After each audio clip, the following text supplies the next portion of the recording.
Hey y'all, back at it again. It's a beautiful Sunday afternoon. Just gonna do a little fishing here.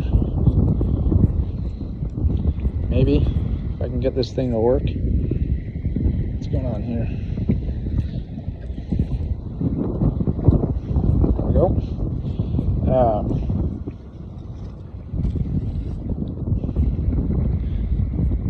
So said I was going to talk about some Jesus' idea on government, and I am going to talk about that. First, an update on my last conversation. So I guess the guy I talked to wasn't as interested as I thought he was. And yeah, so that ended oddly. No matter, the Lord will use my videos as he sees fit, and that is that. So beautiful day today. Just got done with a meeting at church, and it was a good time. Had some lunch, hung out with my fellow believers, and now I'm out here fishing. See if I can catch anything out here. I've never fished at this pond before, so this will be an interesting, I don't know, this is over by some Subway out in Ankeny, sports complex, I guess. It's just sports complex out that way.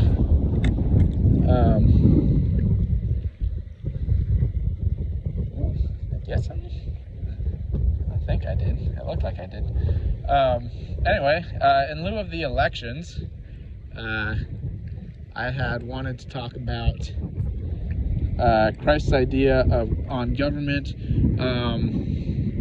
After the elections, there was some rioting that happened from what I saw on the news. There was some people that were legitimately crying about the outcome of the elections. I don't want to make fun of anybody or anything. I'm just saying that it happened. So here's the deal. One thing I don't understand is rioting. Hey, I don't like how things are, so I'm gonna burn and destroy everything around me, and maybe that'll make things better. I don't think that makes things better. I don't think that rioting makes things better, because if it were me, whatever taxes you paid towards the city, if I were the governor or the mayor or whoever is in charge of that, if I were the government, I would raise your taxes so you could rebuild the city, which is probably actually what happens. Is taxes get raised in that area, and they have to pay higher taxes to rebuild the city, because, well, you destroy things, you got to fix them. So it's really not helping to riot. So I don't understand that whole concept, the idea behind that.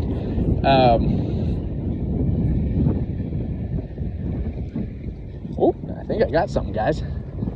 Oh yeah, come on. Yeah, there it is. Woo! Yeah. Okay, so I'm so glad that I caught a fish today, because here's the deal. Firstly, I'm going to show this. Boom, look at that. So here's the thing. What I'm doing today, I'm not going to be talking about my ideology of politics. Seems kind of like a waste of time to me to do that. Nobody really cares. But I will be talking about Jesus' ideology. So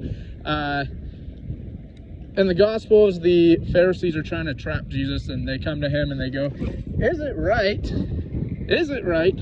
that we should pay taxes? And Jesus looks at them and he goes, I think he looked at Peter, right? I don't remember exactly. He looks at Peter and he goes, I could be wrong. It may not have been Peter. But he looks at one of the disciples and he goes, hey, go catch a fish. And inside of its mouth, there's going to be a coin. So, I don't know. Whoever he told that must have been a great fisherman. I'm pretty sure it was Peter. I can't remember, obviously. But he says, go catch a fish. And this guy must have been a pretty good fisher, because he went out there and immediately caught a fish. Either that or it was miraculous, and Jesus planned that he would catch a fish regardless. Obviously, if he was telling him to catch a fish, then he had planned him to catch a fish. So he says, go out and catch a fish. Inside its mouth is going to be a coin. So goes out, catches a fish. Lo and behold, inside the mouth is a coin. So he hands the coin to Jesus, and Jesus looks at them and says, whose face is on this coin? And they go, well, it's Caesar's. And he goes, exactly. So give to Caesar what belongs to Caesar, and give to God what belongs to God. And obviously they were trying to trap him, so they were probably sorely disappointed with that answer.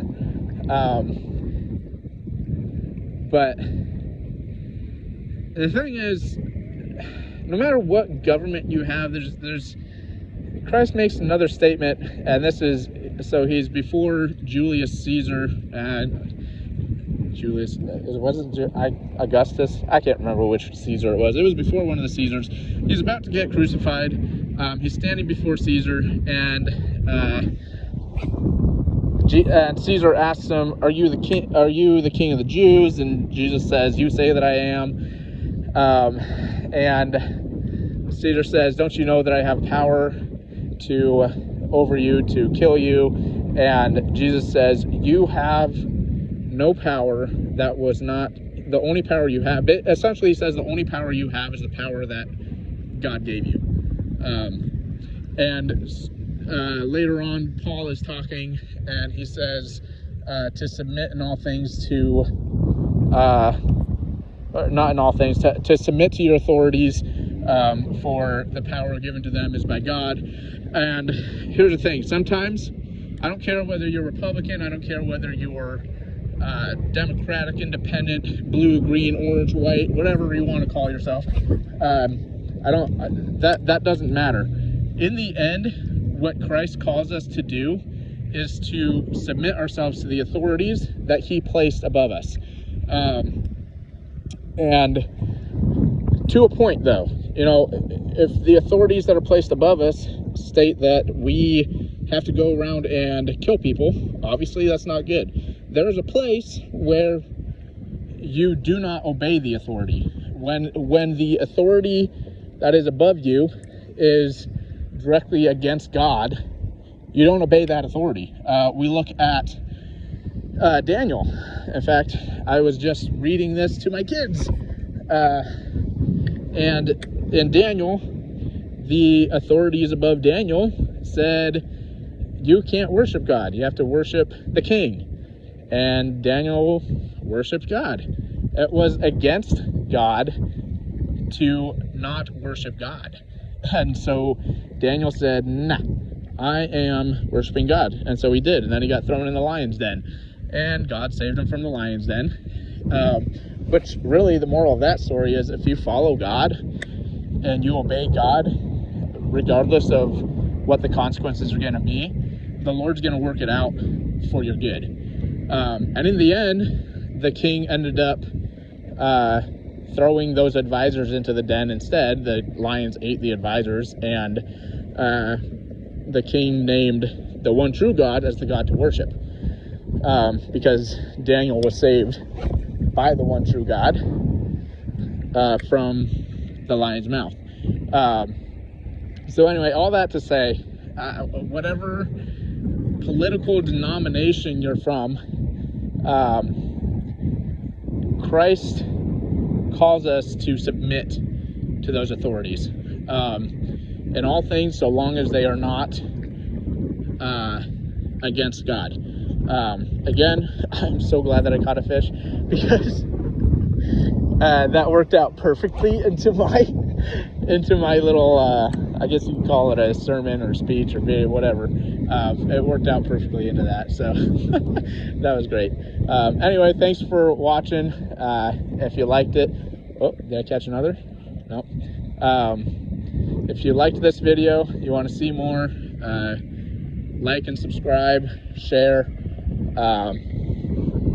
send it to your buddies so that they can see it. I did catch a pretty wonderful fish right there. Not this fish, earlier. This fish is just my little lure, and it's coming apart, which means I have to put out a new one here pretty soon. But it caught something, and so it did its job. So it can retire here after I'm done here. I work my lures pretty hard until they literally fall apart. And they still catch things, so I'm not gonna change them if I'm still catching stuff with them. Until they literally fall apart and I can't keep them on the line anymore. So anyway, yep, thanks for watching, guys, and I will catch you guys next time with a chat on missions. Hunter, that's what you wanted me to talk about, and I am finally getting around to that. On my next video, we'll be talking about missions. So thanks again. Like, subscribe, share. We'll catch you guys next time.